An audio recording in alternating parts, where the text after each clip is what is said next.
Whisper. One thing you say is true. I am very old. There is no story under the dead god that I have not already heard. I have heard them repeated over and over by callow children like you, kneading and stretching the truth with your fat infant fingers. I hate stories. I hate campfire tales and heavy-handed fables and all their kin. They are a poor substitute for what is real, for the truth. You and all storytellers like you are liars. And like all liars, you cannot stop at one lie. You stack them on top of each other in a great heap until you have lied so much that you forget the truth, that you believe your own lies, because to admit the lie, even in private, would make your whole reality crumble. When I reach the capital, Whisper, I will purge it of all who weave falsehoods and call it truth. And it may well be that when I finish my grim work, that I alone will stand in the Senate chamber, in all the city. That will be enough.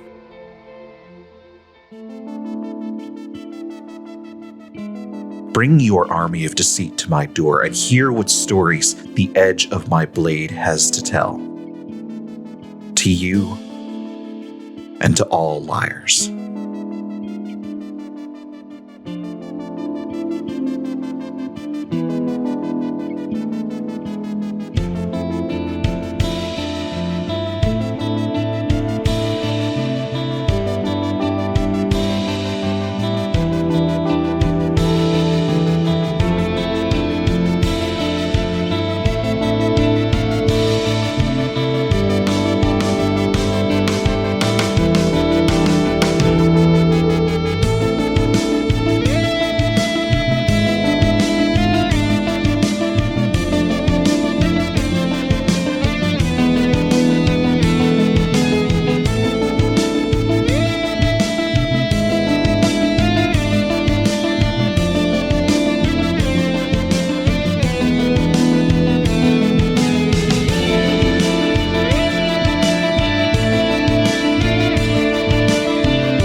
So, we begin by turning our attention to the secondary mission.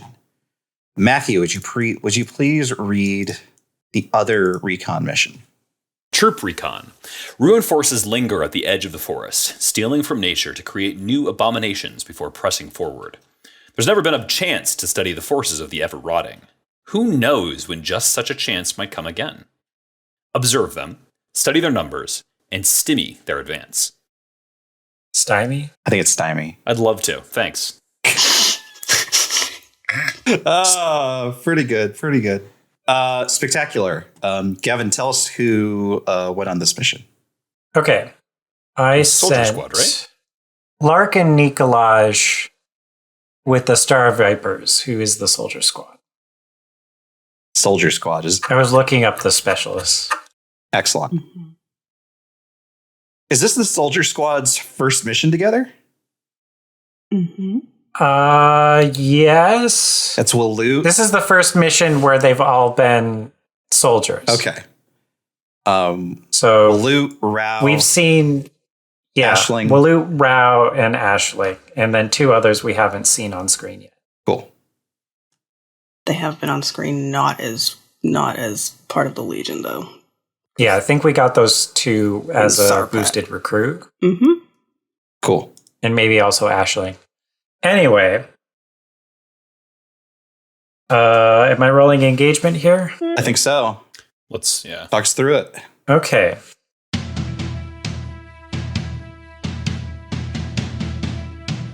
Are all on the mission oathsworn to the Legion?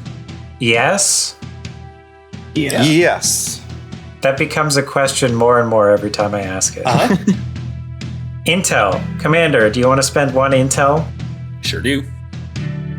Everyone on the mission is a specialist or soldier.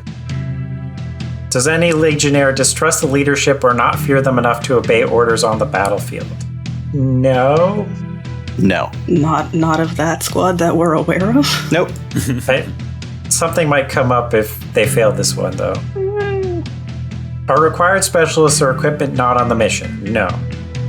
Quartermaster, would you like to spend horses? Yes. And no one's starting with heavy load because it's the secondary. So we get 4 dice -2 because, or -1. We do have a scout, but we do have a giant caravan of refugees following us. So 3 dice.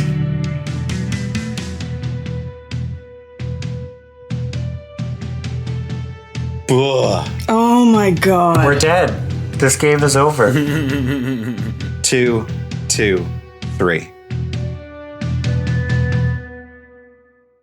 Deeply funny. What happens? No. Not funny. That's a little funny. It's just a penalty of time. I worked Right, plus so harm. hard for this squad. No, 3 people die. Sure, yeah. And also all the soldiers and specialists have level 2 harm now, right? No, just the specialists. Oh, they just get the level specialists? 3 harm, Take a level 3 harm, dang. and we lose 3 soldiers. Oh my gosh. Ooh. Wait, there's no... Yes. Oh, okay, yeah, that makes sense. Yes, this is a big deal. This is a bad one. Oh boy. I mean, easy way to get rid of Waloot. I'm just... I don't think we're going to get rid of Waloot here.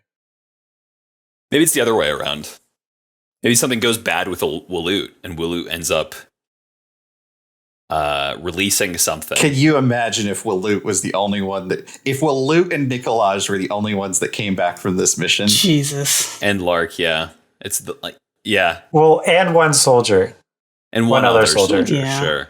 So we have to decide if we're killing Rao or Ashling. And I think it might just be Rao. Brutal. It could... Yeah?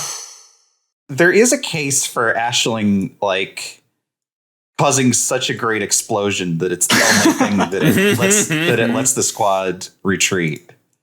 Oh, The things boy. go so bad, which that could be something that Ashling is able to walk away from. Mm.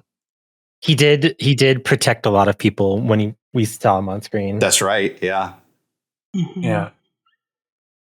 Also, I think Ashling is the more interesting of the 2. To be fair. Yeah, that's true. Like this is Rachel's Penthos moment. Or Rachel's Penthos moment. You know? Yeah. No, I Sure. get it. Oh, right. Fuck. Rahel just gets promoted up, goes to tell, like, where's Rao? Ugh. Yeah. No. Wasn't Rao's whole thing that they wanted to be sort of like a cool hero? Yeah, I think she looked up to Kael was her notes. Oh, hell. Brutal. I'm gonna fight Avray.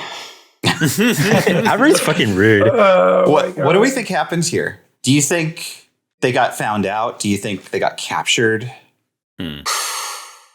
It's something that took time, right? Yeah. So I don't think it's just they got found out, because that could just be a quick retreat. I like the idea that it's them being captured and then there's an escape attempt. Yeah. Ooh. Uh-huh. Well, because if it's an escape attempt, maybe the others don't know what happened to the 3 who didn't make it out. I mean, the last time you encountered Bruin's forces, people had been sort of forcibly assembled with vegetation into war machines. Uh-huh. So, hey, we get to see these characters again. Isn't that nice? We'll see. God, our forces are really decimated here. Nobody's got a secret ability. Let them reroll one die. I don't think that exists. I don't know. This is the one thing that I will like X card if we try to house rule. These people are dead. Yeah, in which case, incur all penalties for missions not pursued. Lorekeeper, record the names and circumstances of any fallen legionnaires in the record of the fallen. Fuck. I was just updating the record of the fallen from the last 3 that died on the last secondary mission. For a fleeting second, I had a vision of Kael having to tell 2 stories in a row because so many people had died. Almost 2 more. Yeah. And fuck. I wrote a depressing ass story too. This sucks. This is just going to be a downer session. Commander, mark changes to pressure, time, and intel as a result of both of those missions. Sure. I'm going to need your help on intel. Of course. Is it just the stated 3+ intel? That is correct. Or because we got everything, was it -1 time and also a change in intel? So yeah, you get 3 intel because you completed the mission. Your sweeping success also netted you -1 time. Got it. Okay. So then the way this works is pressure ticks up by 1 and time ticks up by 1 and then immediately ticks down by 1 or vice versa. It doesn't matter. Regardless, it stays exactly where it is. Intel is at 3. Morale, we'll just go ahead and just real quick drop this morale to 6. Quartermaster, make changes to supply and assets. Do we change any supply and assets? No. All right. None were in rewards or penalties, so those are going to stay where they are. Did our surviving specialists still earn 2 XP from that mission? Yes. That makes sense. Yep. Okay. Lorekeeper, select and lead a back at camp scene. Yeah, let me... We're at 6. We're at 6. So we got a couple of things sitting around here. Okay, so options to choose from. A fight breaks out over one legionnaire stealing from another. A soldier is caught selling supplies to locals for special treats or favors. Squad refuses to go into the field until their captain is replaced. And a band of refugees stumbles upon your camp and begs for help. In terms of a captain being replaced, does a captain refer to like a specialist or something like that? A captain is anyone in the Legion who is in a position of leadership. Instead of saying like, yes, sir, everyone just says, yes, captain. Yeah. Okay. Would that just be somebody on the squad? Like a rookie or something like that? Well, it depends. It depends on who the marshal assigns to a squad. So it's like, remember that all the other squads, even the ones that aren't on missions, are still doing things. And we just don't usually like put a spotlight on who those are. So if you needed a squad, you could just ask Gavin, like, hey, give me a squad and someone that's in charge of it right now. Yeah. Yeah. I guess like the one of these that kind of makes sense for the like broader fiction is the Band of Refugees one, just because we have like a sort of a group of stragglers behind us. Yeah. That would certainly draw attention if there's more refugees out there, which there certainly are. Or some of the refugees who are already here, like, you're protecting us. We're hungry. We're cold. Blah, blah, blah. And it's like, no, we're protecting you from never. You got to take care of yourselves. Yeah. Or something. I mean, with like everything that's been going on, do we know if like the people tagging along behind us are like actually that safe from the Never? Is anywhere safe? Yeah, but the do we know that like we have sort of given our position up to the forces of the Never at all? The Never are constantly attacking our camp. That hasn't changed. Yeah. That's what pressure means. But I remember there was like some sort of bargain that we made that we were like specifically giving away our position. I think that was more about like the generals ready for us. Yeah, exactly. One way or the other, as far as these refugees are concerned, it might very well look like, oh, they're right at our doorstep, without realizing like, no, this is just sort of like this is just the steady, this isn't a problem. This is just pressure. Mm-hmm. And I think that there is like, Azar made that deal and said, yes, you can come with us. Yes, we will protect you. I haven't done anything to like subvert or otherwise complicate that deal yet anyway. Gotcha. And so I think it's true that, short of being much, much further east, these people are about as safe as they could be from the Never, being as close to the Legion as they are. But at the same time, I could very well see them seeing what it's like to be under attack by the Never so regularly and think, oh, we're not safe at all. This sucks. Yeah. What could be an interesting situation for the band of refugees? Because we already know that there are a bunch of Iliander refugees out there from like the island that fell into the sky. Like maybe our straggler gang is like growing, and we're like, what do we do about this? Oh yeah, like the refugee train is just growing far beyond what we had originally signed up for. I like that a lot. So maybe this could be a meeting of the command staff trying to figure out, what do we do? Like, is this really what we agreed to be doing? But can we actually like turn these people away? Yeah, I'll turn them away. Let me talk to them. Can Lady Yasuko be here? If this is about the refugees? Sure. She's marginally in charge of. I'll play Lady Yasuko. Yeah. I think there's like an Iliander like priest who's like trying to beg for help with the command staff. I wonder if this is a thing that like Kravannder might have brought up to Azar because like Azar was like, yeah, we're bringing on these extra people, and Kravander's like, okay, I'm gonna go look at supplies and like rebudget things effectively, and then just like as we've been traveling, it's like, no, there's definitely more people than I counted last time. What do we do about this? Because people are just showing up expecting help. There's an Iliander man with like a flower crown who has like begged for an audience with the command staff. But we're not talking to him right now. We're talking amongst each other. Okay. He's like waiting outside. Yeah, he's like outside. Is Yasuko here in the tent, or is she also waiting? I think she's in the tent. Just because like I feel like she would need to be, if the refugees are going to join, they're going to join the caravan, and she's sort of presiding over the caravan. Yeah, and she's in the same boat. She says, I don't have the food. I don't have the men to supervise finding the food. I don't know what to do. Kael says, I can't presume to know the full capabilities of these people, but my people overall are very crafty. I feel like they might be able to contribute in ways that could possibly increase the access to food and resources amongst the refugees. That craftiness still takes time, Kael. In the immediate sense, people need food, water, blankets, tents, all that and more now. And it was already doable for a time, but an extra stress to bring on the group of refugees from the Well of Icario. More people have joined since we left there, and having to accommodate those extra numbers every day, it feels like is I can find people that are willing to fight.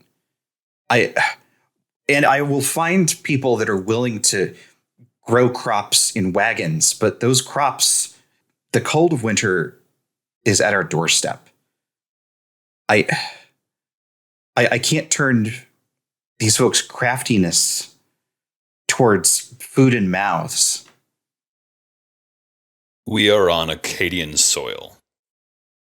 If they need help, let them go to the Arcadians. I realize the irony of me saying this. We are not far from the manor homes of my people. Is there at least something we can do to make sure that they get to the Arcadians alive? What would you have us do, Lore Keeper? I don't know. I'm in charge of how our story is remembered, and I worry how this will reflect upon us. we don't have the infantry. Like, whatever idea you have, the best I can hope for from these refugees is any new recruits who want to swear themselves to a legion. Everyone else can fend for themselves. That's the deal we can offer.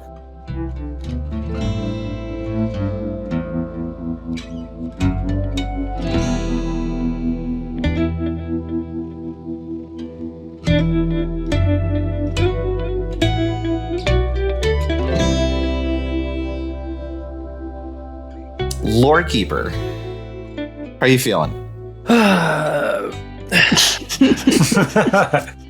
I mean, ready to do my job, sir. All right. Kael just like wolfing down one last cigarette before they go on stage. Oh my god.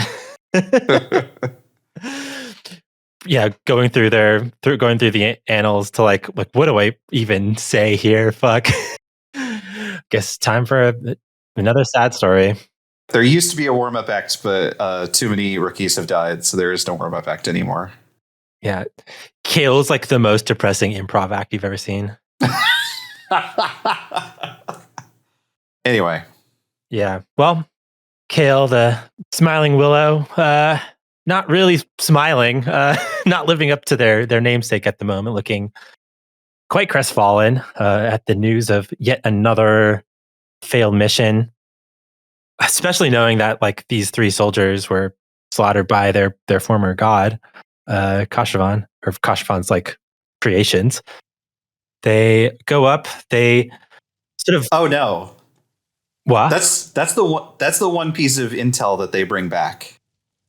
That Kashavan was there. Fuck. Ruin was there. So like either way we like went on this last mission, we were gonna have to deal with a fucking broken. That's terrifying. Kashavan, the ever blooming, now the ever rotting. Is that what it's called now? Yeah. Well, yep. Well, they muster the will to speak loudly, despite their internal struggle with all of this. And they say, we're gathered here to commemorate more of our fallen in honor of Shiv, the Kimorti. I burn this Actinidia deliciosa, which is the flower of a kiwi. Raffin, the Arcadian. I offer up this branch of teak. Tarbak, the Tylus. I offer up this bluebell flower. Grau of Arcadia. I offer up this branch of rosewood. Newt of the Matsor. I offer up this prickly pear. And Noah of the Matsor. I offer up this golden suncup flower. We are burying many today. There's a lot to think about as we try to remain consonant, try to remain strong as a legion, despite the persistent tragedy. In dire times like this, I find it important to consider everything from the eyes of the Tylos god of time, soaring above the history of our known world. The Never are an unrelenting and ever-present threat. However, the annals teach us that sometimes an enigmatic and inhuman danger is preferable to the danger and darkness in our own hearts. Let me tell you of another tragic story, of a devastating love that broke the Legion for generations. In the centuries following the overthrow of the Arcadian Empire, the Legion became primarily traveling peacekeepers that dealt with brigands and strange creatures threatening small villages. Compared to the world of today, this was a thriving time of existential peace. This was especially true under the command of the stalwart sentinel, Olikar, a strong, brave, and kind leader. He was the kind of man that was always willing to take the first step onto the battlefield, inspiring confidence in his soldiers to follow. He believed that anybody could find a place within his vision of the Legion, no matter their history or skill set. which led to the oath-swearing of a young Kimorti named Luketh. Luketh was said to have the keen eyes of a snake, but also inspired the same wariness. As an acolyte of the Eyes of Smoke, Luketh was exiled from the Omniculum for accessing sacred documents and stealing precious artifacts. With nowhere else to go, they found themselves in the company of brigands. They were wrapped up in a raid on a temple devoted to the Arcadian god of love, fire, and secrets. The priests of the temple were taken hostage, including the Chosen. Our memories are an armory, the blades that clear our path, also known as Asmoda, which Luketh was able to overcome with a holy arrow that they had pilfered from the Omniculum. The Legion was dispatched to deal with the brigands' demands, managing to save the lives of every priest while slaughtering each and every brigand, except for Luketh, whom Asmoda themselves protected, out of a pity and because they could sense that they carried an important secret. Asmoda, the holy arrow still embedded in their heart, asked that Luketh be given a third chance with the Legion. Olikar agreed to it because it was his way to collect and rehabilitate unfortunate souls, but also because he immediately felt the fire of love for Asmoda, even with their power diminished. In the years that followed, Luketh, who had always had a knack for stories and history, quickly found a place within the Legion as an assistant to the old lorekeeper and became their successor after they passed, becoming the second youngest person to wield that kind of power in the Legion besides Tyra herself. Though despite their talents, people never forgot who they were and treated them with persistent suspicion. Olikar's love for Asmoda grew and became mutual. The Legion would often pass by the temple in its travels, and Asmoda was always happy to offer hospitality. However, the arrow that was unleashed into their heart still remained, straining their already volatile lifespan as a Chosen. This began to eat away at Olikar, who had never failed to defend somebody they cared for, and who was now faced with the weeping wound inflicted before he and his love had ever even met.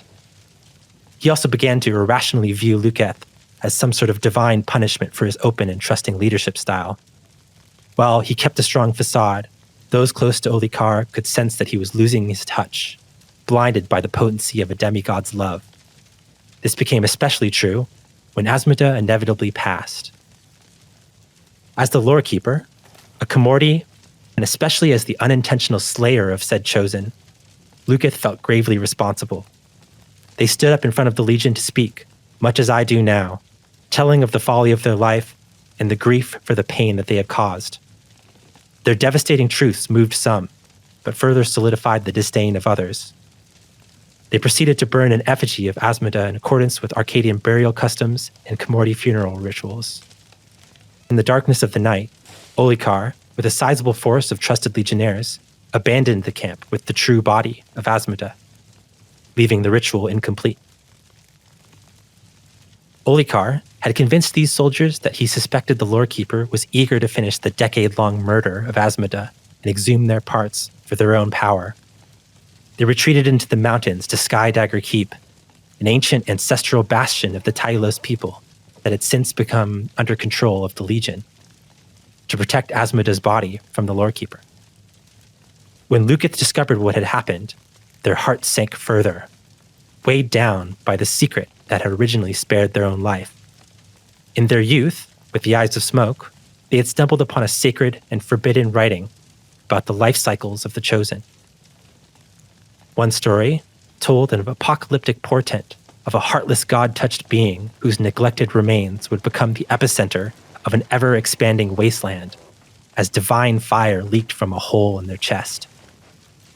Luketh knew that they must finish the ritual or countless lives would be lost. Luketh spoke to the remaining legionnaires of the dangers of their commander's actions and gathered them to march to the capital to enlist the aid of Sarakali. Though it had been centuries since she had last wielded her flaming sword on the battlefield, a private council with Luketh swayed her to join the cause and bring whatever additional forces she could muster to siege Skydagger Keep. She was horrified to learn that the army she had overseen the creation of was about to eat itself alive. When Luketh, Sarakali, and the legionnaires arrived at Skydagger Keep, they were met with a horrifying sight. The prophecy had already begun to come true as a forest fire had created a blazing wall of protection emanating from the keep. What ensued was one of the most brutal fights the Legion has ever seen. Led by Serikali, the Legionnaires attempted to storm the keep, many being lost to ranged weapons from the parapets, Luketh himself taking a miserably karmic arrow wound. Eventually, the forces were able to scale the walls and overpower the commander's guard. Olikar, completely lost to grief, gave his life to protect Asmodee's coffin as Serikali's flaming sword pierced his heart. Luketh lived long enough to see a proper burial ritual for Asmodee. I tell this story not to harden our resolve to fight, but to harden our resolve to live, to harden ourselves against the inevitable tragedies we are yet to face. Stay strong, but don't let distrust and desire cloud your mind. And they go quiet. Bunch of uneasy glances at wherever Lance is. It was definitely inspired by things in the present. Oh, yeah, no, yep. Yeah, I think the Legion is silent. Yeah, there's no... I can't imagine any kind of cheering for this story. I think it starts raining. Puts the fire out. Yeah. What is the effect that you are choosing? The Legion digs in, remove one pressure, but the commander may not advance. That doesn't sound that useful right now. Soldiers prepare No, to fight don't do that swiftly. On your next mission, all specialists get +1d to maneuver. We end up doing that one a lot, so I feel like that might be the best one here. The other one is also soldiers prepare their strongest weapons. It's +1d to rec rolls. I feel like +1d to maneuver rolls is probably the most likely to come up. Is there any of these that gives us more recruits? Nope. We're fine. We can still lose 10 more recruits. We're fine. There is one that automatically promotes a rookie to a soldier. That one's kind of nice. If we get that one, then we have enough for a soldier squad. But Gavin's dreams, Soldier Squad 2. That's 2 stories of the Legion away. All right, you we'll can't be do dead that by right then. now. So we could I don't want to get there. do it. You have to do them in order? Yeah. You do have to do them in order. Yeah. I'm going to go with soldiers prepared to fight swiftly on the next mission. Also, all specialists gain +1d to maneuver rolls. I like it. Quartermaster, Yeah, hello. Hi. you have a free campaign action. Oh, free one. Oh, golly. It's free. Gee, golly. Um,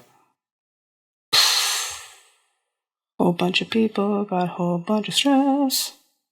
Also, Lark and Nicolaj are unable to go on missions until they're healed.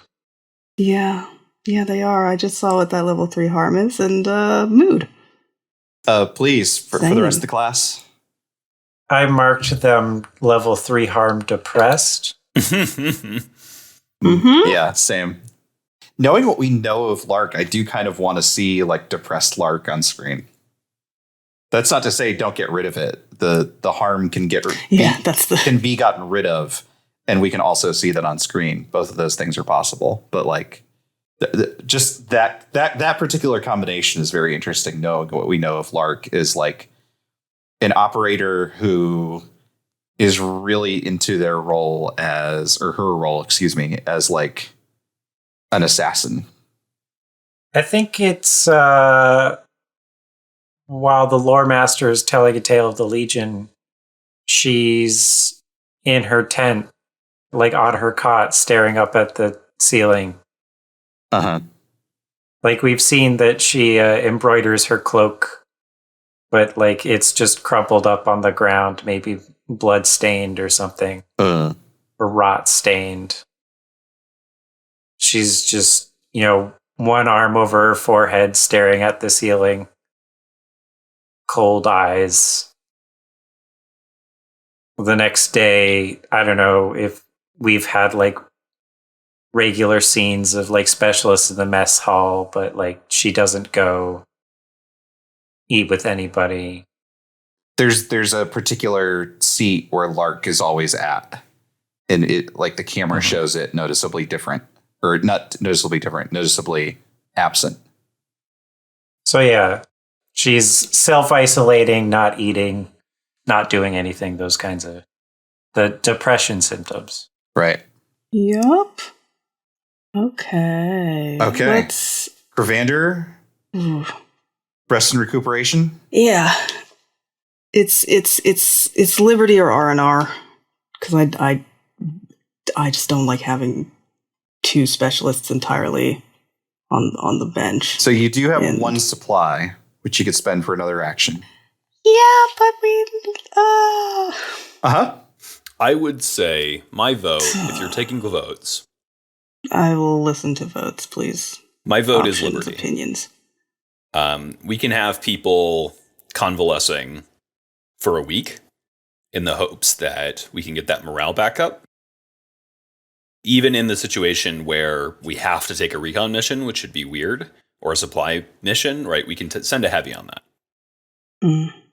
So that'd be my vote. Mm-hmm. Yeah, and if there's a recon mission, we could send a sniper on that too. So. Yep. Ooh. Gonna let Lark be sad for a while. Oh. Hey, sometimes you gotta be sad for a while. I like how we zoomed in on Lark being depressed, but not Nikolaj being also depressed. Oh, we'll get to. He's always depressed. Yeah. Look at him.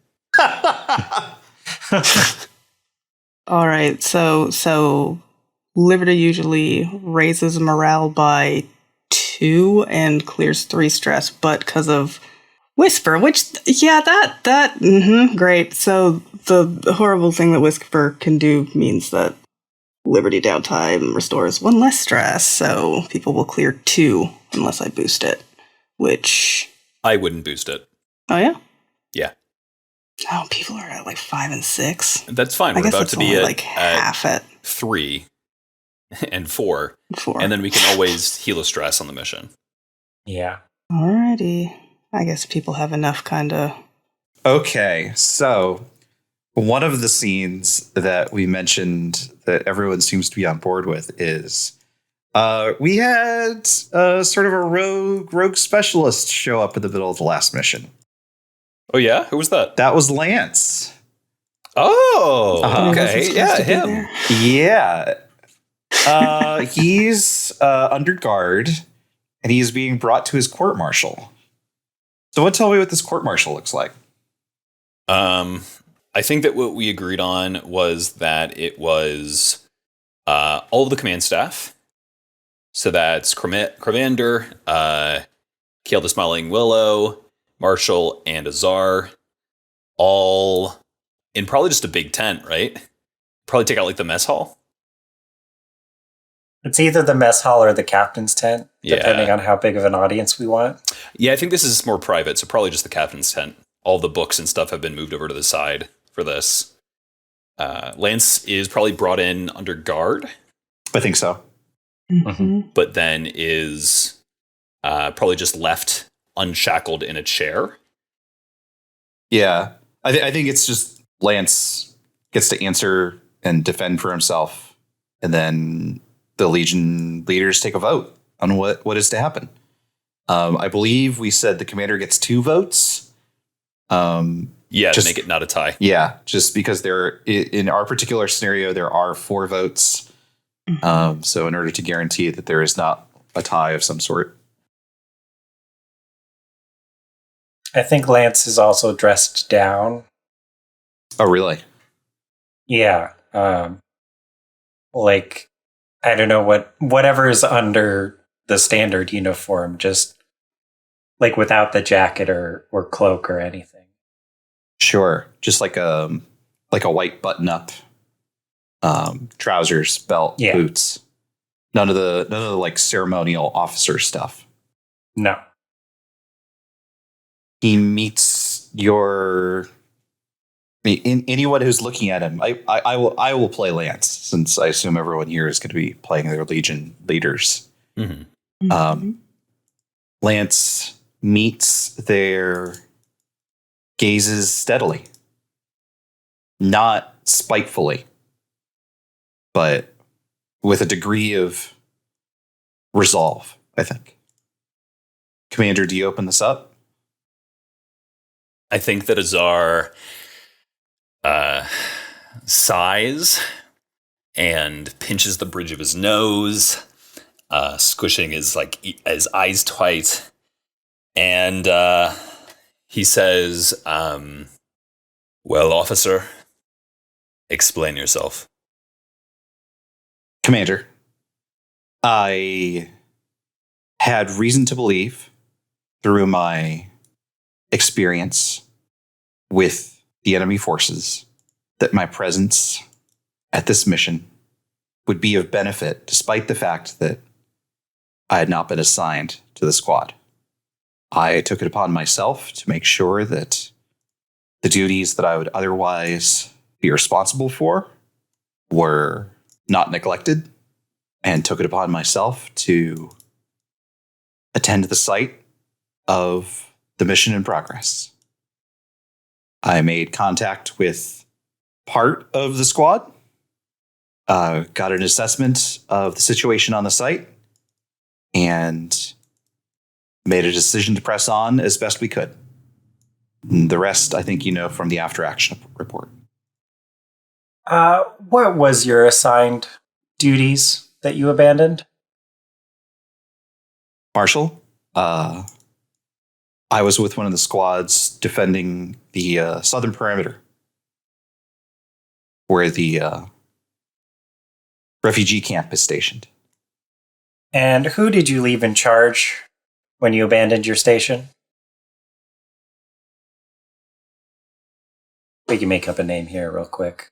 I was looking to see if there was someone good. It could have been the Ember Wolves. They were not on either mission. Yeah. I was thinking Thar, actually. Yeah, that's pretty good. Yeah. Marshall's got like a stack of papers in front of him and a stylus and just writes down. Is Marshall kind of note. dressed up a little bit? Like execs? No. Like suspenders? No, nothing? Marshall's phoning it in. Marshall's mostly paying attention to these papers, like doing other work. Like very, very small eyeglasses. Mm-hmm. Half circles. Thar, born of Draknor of the Ember Wolves. Marshall. Mm-hmm. Promising individual. That's enough. Yes, Captain. Do Kravannder or Kael have questions? Yeah, I think Kravannder is just like getting a feel for this. This is baby's first court martial. Like, hasn't been in the Legion for very long, so is just getting a feel for things. Does not like the way things feel. Kael is making eye contact with Lance, a little bit of a grin on their face. What exactly is this experience that you refer to that necessitated abandoning your post? I'm an officer of the Consonant Legion. I'm speaking of specific experience, not general. I've been at the forefront of the Legion's encounters with the Never ever since the Omniculum. The leadership is aware of your experience and made the decision to give you another assignment. And yet you decided you knew better and took matters into your own hands. Why? Lance, moves to stand up and then just barely stops, on the edge of his seat, and says, "Because I should have been assigned to the mission, Lord Keeper." Why is that? Because we were up against a force that we knew precious little about, that very few, even of our specialists here in the Legion, have experience with. And if the reports are to be believed, dealing with factions that we did not even know were working congruently with the Never. I think that Azar interrupts Lance here and says, "Officer, you mentioned after mission reports, and I have not only yours here and he shuffles some papers around, but also those of the other specialists who were assigned to this mission. And they paint a very different picture of your motivations here. Let me be clear.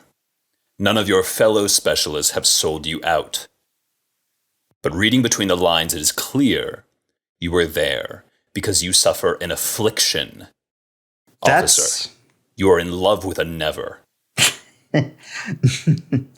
That's me. Commander. That's absurd. The mission that was sent was an infiltration. It should have been an assassination. I went... And yet here we have, officer, records of you loudly exclaiming to not kill a never. Lydia, I believe her name is. Tell me, officer, if she means nothing to you, if I were to give you a black shot pistol and order you to kill her now, would you? Yes. Of course, Commander. It's what I went there to do. It's what would have been done if I'd been in charge. Azar sits back in his seat. Officer, do you think that you would do a better job in any of our seats?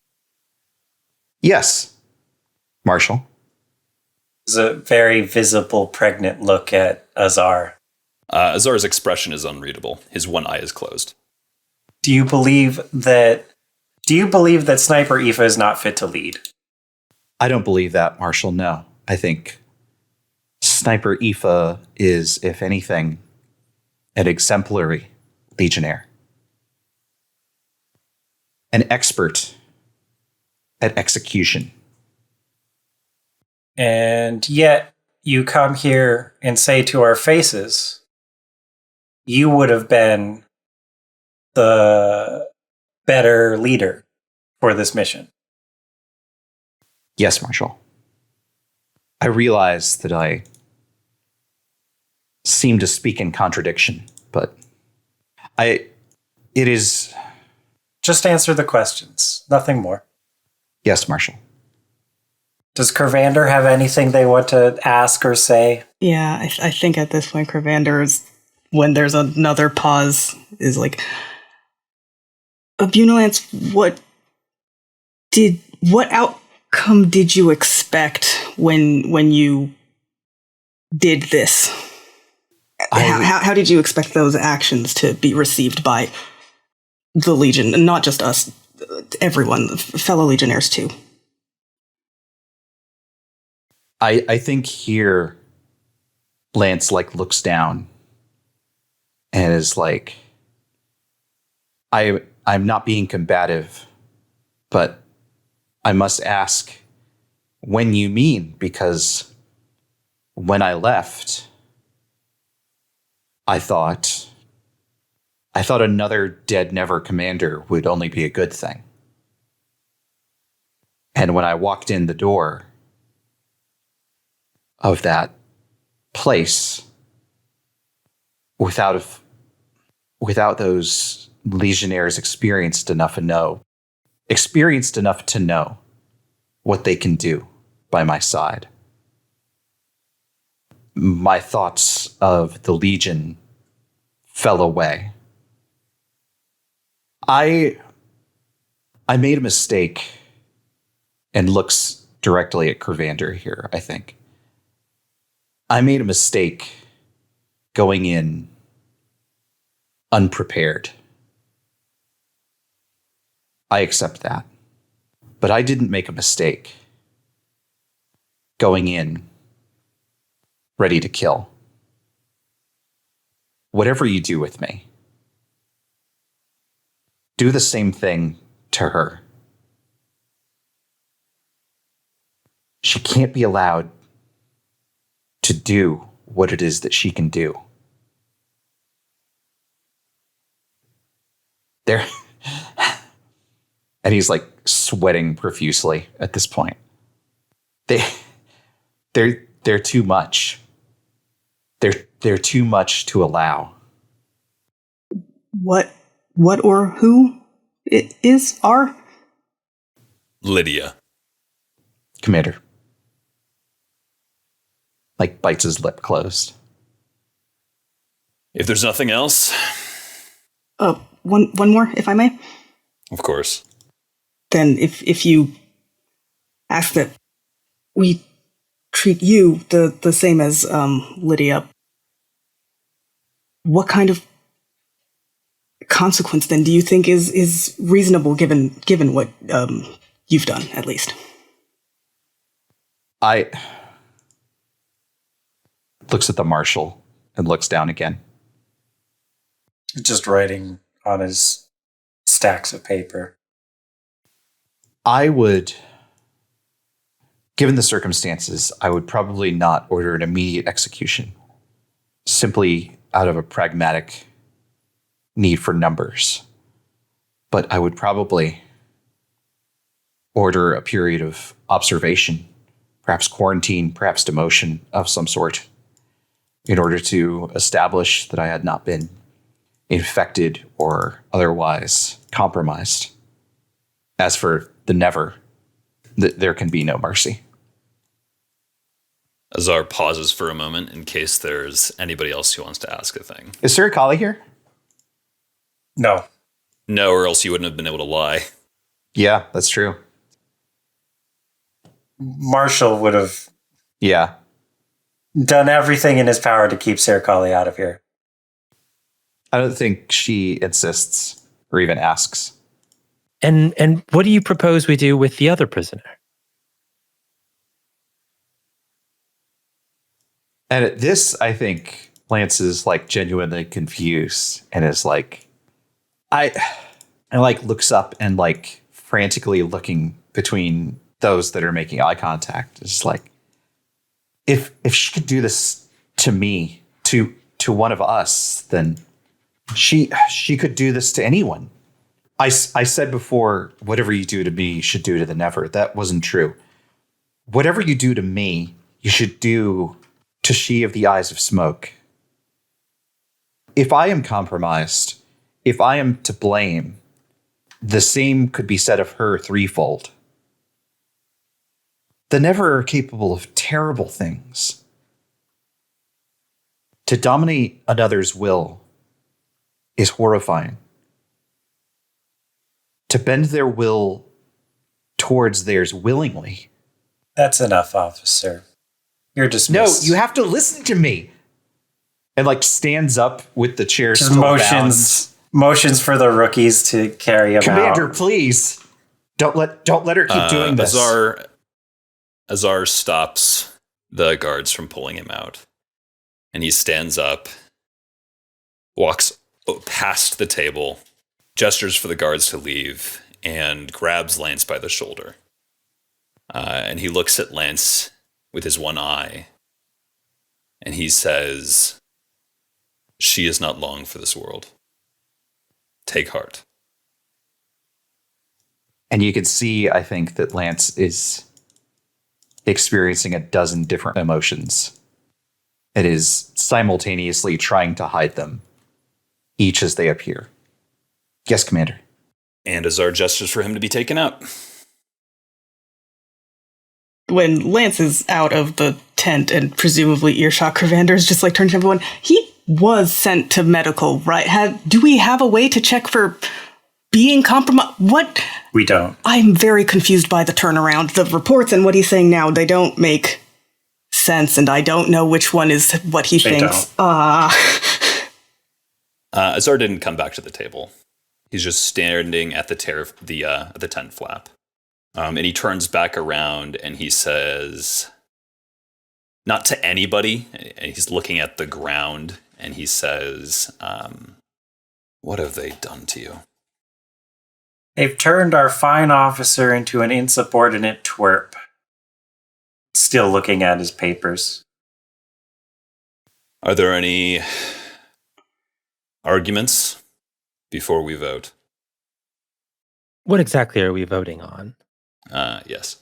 This is your first as well. So we had a punishment lined up for like full offense. Yeah, which was going to be that he gets demoted for at least one set of missions and that we publicly burn his cloak. Yeah. Do we want to come up with a slap on the wrist option, or because the third option is not guilty, no punishment whatsoever? Azar has a counter proposal. If we imagine in this moment that Marshall walked people through those. Yeah, I think this should be in character. Yeah, so I think that Azar, after Marshall be through the list, comes back, walks back to the table, but doesn't sit down.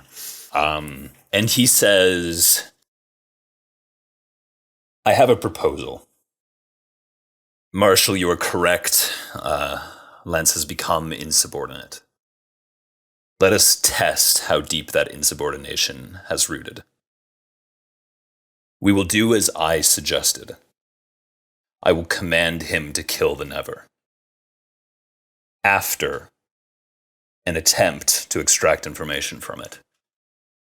If he succeeds, under guard, under supervision, to kill it, then we forget this incident.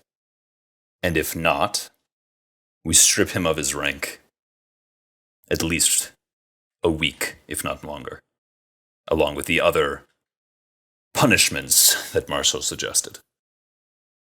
What say you? That works for me. Azar turns towards Kravannder. Takes its paper and pen and looks like he's thinking very hard. Does everyone want to type their votes into Discord? All right, Okay. in general chat? Yeah, everyone. General chat, I've got mine ready. Me too. Okay. We want to count down? I'll count. Devin, you ready? Yeah. All right. 3, 2, 1, go.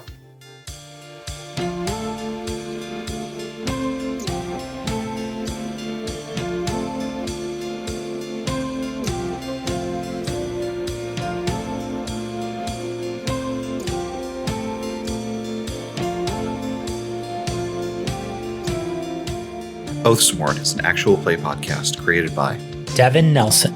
Gavin Fregeau. Kris Allison. Matthew Guzdial. and me, Brendan McLeod.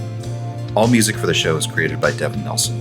Find it and more at devindecibel.bandcamp.com. Find a link to their music and any of the games that we've played in the podcast description. Follow us at Oathsworn Pod on Twitter or Oathsworn on co-host. Until next time.